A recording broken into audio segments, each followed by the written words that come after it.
오늘 본문 말씀을 중심으로요, 멍에의 메시지라는 제목으로 함께 은혜 나누도록 하겠습니다. 예레미야 시대의 예루살렘과 유다의 백성들은 결단코 원하지는 않았지만 역사가 우리에게 말해주는 것이 있습니다. 그게 뭐냐 하면 유다를 바벨론이 3번을 침공을 했고 결국은 바벨론에 의해서 멸망당했다고 하는 것이지요. 그리고 침공을 받을 때마다 포로로 끌려가게 되었고 성전의 성물들을 빼앗겼던 것이 사실입니다. 오늘 우리가 읽는 본문을 보면 요시야의 아들 여호야김이 다스리기 시작한 때에 하나님께로부터 받은 말씀이다 이렇게 되어 있어요. 여호야김 때에 받은 말씀이고요. 그 말씀을 지금 시드기야 왕에게 시대에 이야기하고 있습니다. 이 유다의 마지막 왕들을 갖다가 보면 제가 예전에 우리 우리 클래스룸에다가도 올려놓은 영상이 하나 있었는데 예레미야의 배경이 좀 복잡합니다. 그래서 되게 슬픈 역사를 가지고 있는데요. 그 예레미야가 처음에 사역을 시작하는 때가 요시야 왕 때이거든요. 요시야 왕을 제가 개인적으로는 정주에다가 비교를 하는데 망하기 전에 한 번 정도 다시 불꽃을 일으키는 왕. 그래서 하나님 앞으로 유다를 되돌리려고 노력했었던 왕. 그런데 이 요시야 왕이요, 무깃도에서 애국과 전쟁을 하다가 죽지요. 그 전쟁을 하게 된 이유가 그 아수르와 바벨론과 애굽의 세력 다툼 속에서 이 여러 가지 상황들이 좀 있었습니다. 그래서 무깃도에서 요시야가 죽고 그리고 전사를 하고 나니까 예루살렘에서는 요시야의 아들 여호아하스를 갖다 왕으로 세웠습니다. 그런데 저 전쟁을 치룬 애굽이 돌아가면서 화가 난 거예요. 패전에서 도망갔거든요. 그런데 그 패전에서 도망가게 된 이유가 뭐냐 하면 시간을 좀 빼앗겼다고 생각했던 것 같아요. 그래서 돌아가는 길에 여호아하스를 갖다가 잡아가고 여호야김을 왕으로 세워놓습니다. 그리고 이 여호야김은 애굽이 세워놨으니까 친애굽 정책을 벌리겠죠. 그때에 바벨론이 화가 나가지고요, 침공을 합니다. 침공을 해서 그때 여호야김을 잡아가고 여호야긴을 세웁니다. 그 여호야긴이 또 다시 왕이 되었는데 또 바벨론과 좋지 않은 관계, 친애굽 정책을 다시 하려고 하니까 또 두 번째 침공을 하고 그리고 여호야긴도 잡아가고 그리고 나서 다시 왕을 세우는 것이 마따디아인데 그 이름을 시드기야라고, 그래서 시드기야는 바벨론식의 이름입니다. 이 이름을 바꿔놓고 왕을 세워놓습니다. 그리고 그 시드기야가 결국엔 마지막 유다의 왕이 되는 것이거든요. 그래서 우리가 생각을 해보면 그 큰 열강들이 국제정세가 바뀌는 사이에 끼어있는 아주 약소국 유다가 살아남기 위해서 굉장히 많은 노력을 하는 것 같아 보여요. 그래서 친애굽 정책을 하는 것은 바벨론으로부터 좀 이기고 싶었었던 거고요. 그 다음에 요시야가 애굽을 치려고 했었던 것도 아수르에게 고통당하고 있었던 때에 바벨론이 크면 아수르로부터 좀 벗어날 수 있지 않을까? 그래서 아수르를 도와주려고 올라가는 애굽을 갖다가 제재하려고 싸웠었던 것이기도 하고요. 막 이런 상황들이 있습니다. 그런데 그 상황 속에서 왕들이 오늘 본문에 보면 여호야김은 애굽을 가까이에서 바벨론의 영향에서부터 벗어나고 싶어 하고요. 또 시드기야도 역시 그러한 일들을 합니다. 그런데 문제는 뭐냐 하면 이 유다의 마지막 왕들, 여호야김도 그랬고 여호야긴도 그랬고 그 다음에 오늘 본문에 나오는 시드기야도 마찬가지인데 그 간과하고 있는 것이 뭐냐 하면 그 큰 역사의 그 상황 속에서도 그 역사의 주관자는 하나님이시라는 거죠. 하나님이시라는 것, 이것을 갖다가 놓치고 있었다는 거예요. 단순한 국제정세의 힘의 논리에 의해서 그 힘의 논리나 아니면 연속되는 우연이나 뭐 이런 것들로 세상을 판단해서는 안 된다는 것이죠. 애국과 바벨론과 아수르 사이에서 외줄타기를 하면서 살아남기 위한 외교, 노력 굉장히 중요하지만 정말로 더 깊이 흔들리지 말고 바라봐야 될 것이 뭐냐? 뭘까요? 바로 하나님의 의도예요. 하나님 앞에, 여호와 앞에 하나님의 뜻이 무엇일지 그리고 여호와께서 무엇을 바라보고 계시는지를 갖다가 보는 것이 중요하다는 것이지요. 그런데 문제는 뭐냐 하면 이러한 모든 상황 속에서 사람들이 다 모든 것을 놓치고 있었다는 것이지요. 오늘 시드기야 때에는요, 어떤 일이 있었느냐 하면 시드기야를 중심으로 해가지고요, 유다가 주변에 있는 나라들과 연합을 해서 힘을 좀 모아서 우리가 힘이 좀 약하니까 이 나라들이 힘을 합쳐서 예, 바벨론에 한번 대항해보자. 이런 연합체를 갖다가 시드기야가 만듭니다. 그래서 오늘 본문에 나오는 왕들이 에돔 왕, 모압 왕, 암몬 왕, 두로 왕, 시돈 왕, 이 사람들과 함께 연합을 하는 거예요. 그래서 예레미야가 오늘 본문에 보면 그 시드기야를 만나러 온 사신들에게도 이야기를 하거든요. 그 사신들에게 하는 것은 뭐냐? 너희들의 왕에게 가서 얘기해. 그 왕에게 가서 얘기해야 되는 게 뭐냐 하면 그 내용이 또 이거예요. 세상을 창조하시고 주인 되시는 여호와 하나님께서 하나님의 의도를 가지고 계시는데 짐승들도 만드셨고 사람들도 만드셨고 모든 것들 만드셔서 그 짐승까지도 다 하나님의 것이고, 그런데 그 하나님께서 정하시고 좋아하시고 원하시는 대로 그것들을 줄 수 있다는 거예요. 줄 수 있다는 것이죠. 우리의 의도가 아니라 하나님의 의도에 의해서. 그래서 하나님께서는 지금 이 모든 것을 누구에게 맡기시겠다는 거예요? 바벨론에게 맡기시겠다는 거예요. 바벨론의 느부갓네살에게 맡기시는 거다.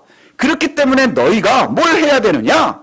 하나님의 뜻에 순종하는 것이라. 너희가 살기 위해서는 어떻게 해야 되느냐? 하나님의 뜻이 거기 있으니 굴복하라는 거예요. 그래서 바벨론을 따라가라. 예, 이것을 갖다가 이야기하고 있는 것이지요. 그런데 이것이 참 슬픈 이야기예요. 너희들이 만약에 바벨론에게 대항하게 되면 하나님께서 주시는 재앙의 3종 세트가 있거든요. 구약에 굉장히 자주 나오는 표현이다. 뭐냐? 칼과 기근과 질병이에요. 칼과 기근, 질병, 이것이 오면 누구도 벗어날 수 없죠. 지금 우리 정세가 마찬가지인 것 같지 않아요? 우크라이나와 러시아의 전쟁을 한번 보세요. 칼, 기근, 병, 질병, 이것에서 벗어날 수가 없어요. 이것이 온다? 그럼 하나님의 징계가 이렇게 온다? 그럼 이길 수 없다는 것이죠. 그런데 문제는 뭐냐 하면 사람들에게 이것이 너무 가혹한 현실이라는 거예요. 그렇지 않나요? 너무나 가혹한 현실이에요.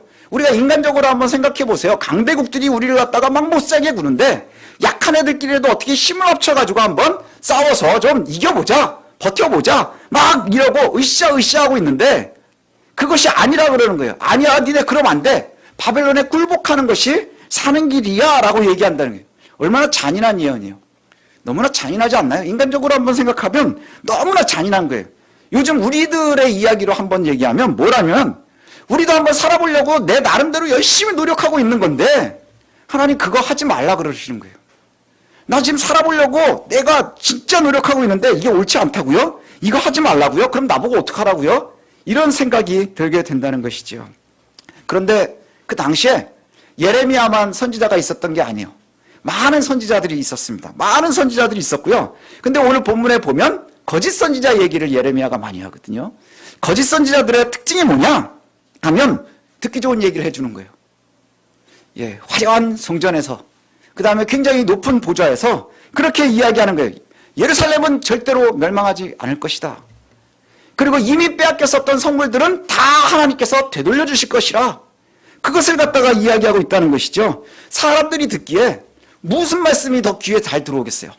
내가 원하는 말씀이지. 원하는 말씀. 겉으로 보기엔 더 화려하고 더 유명하고 더 높은 보좌에서 더 있어 보이게 내가 듣고 싶어하는 이야기를 하는 거예요.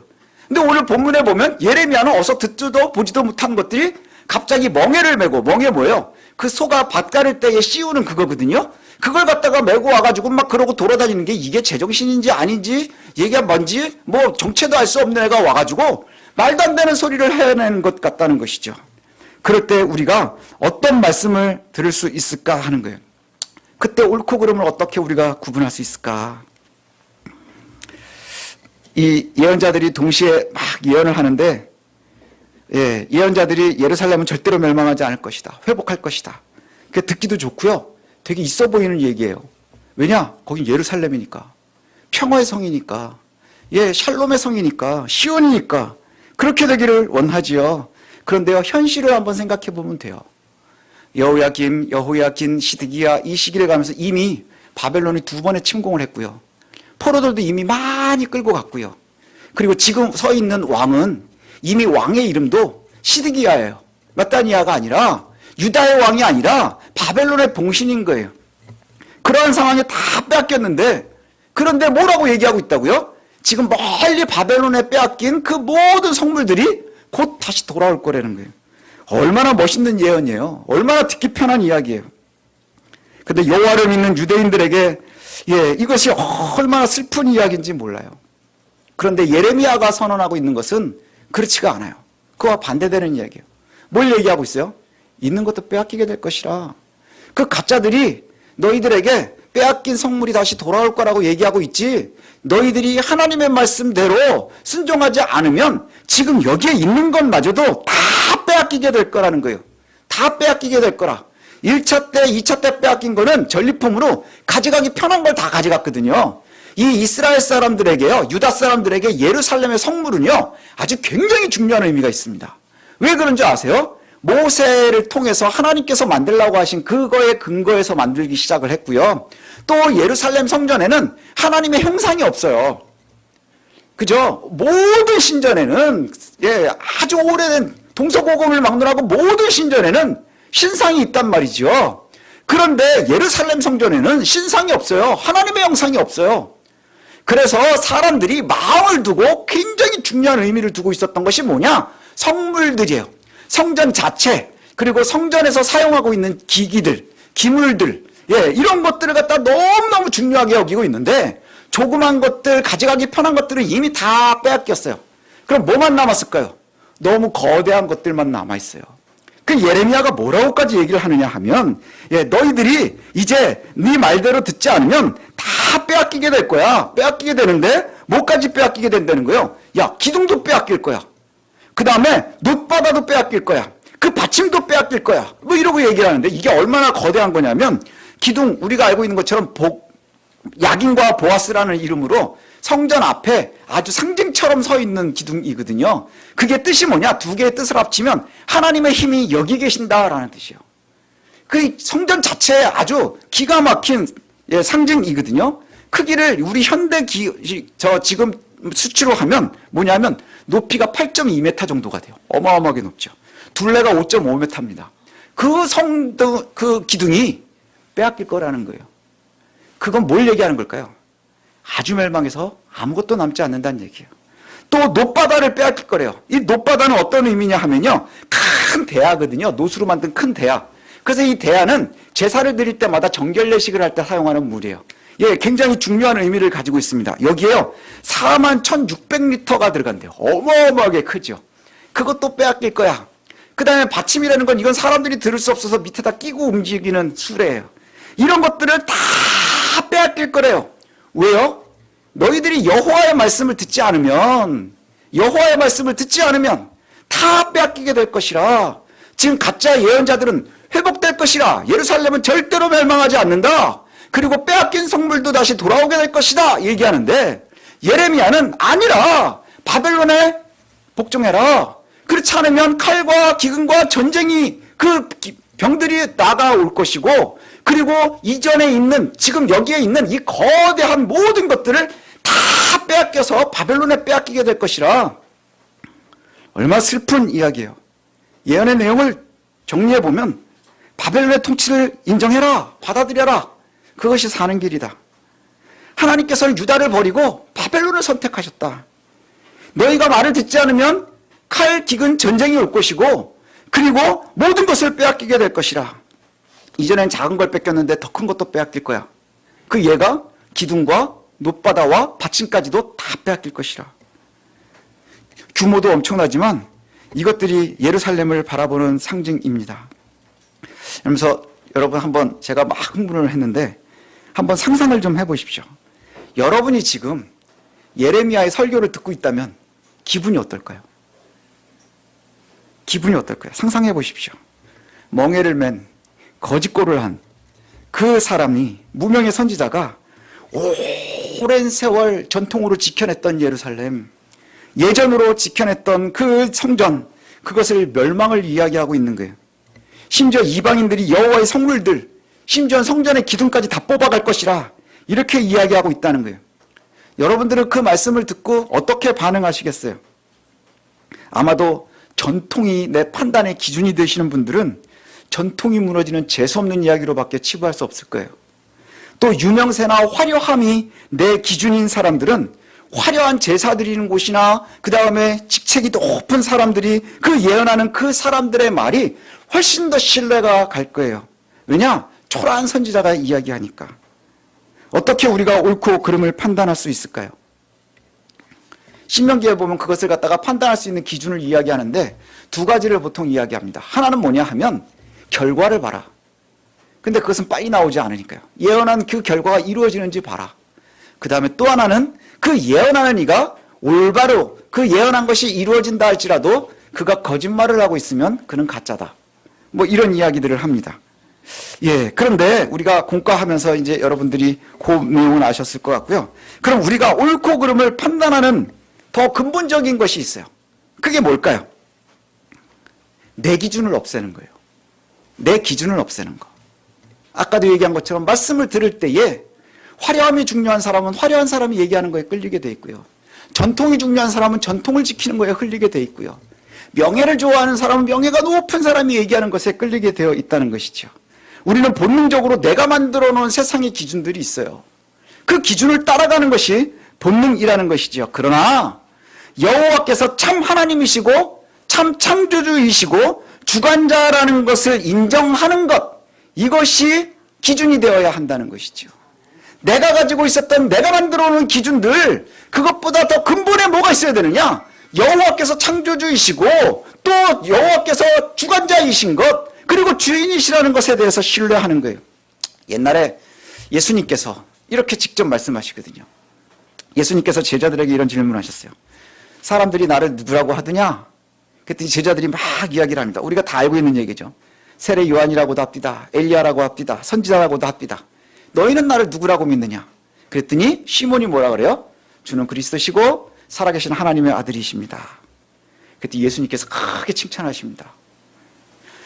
시몬아, 이것을 네가 알게 된 건 혈육도 아니고 하나님께서 알게 하신 것이다. 이제 너는 베드로라. 더 이상 시몬이 아니고 베드로라.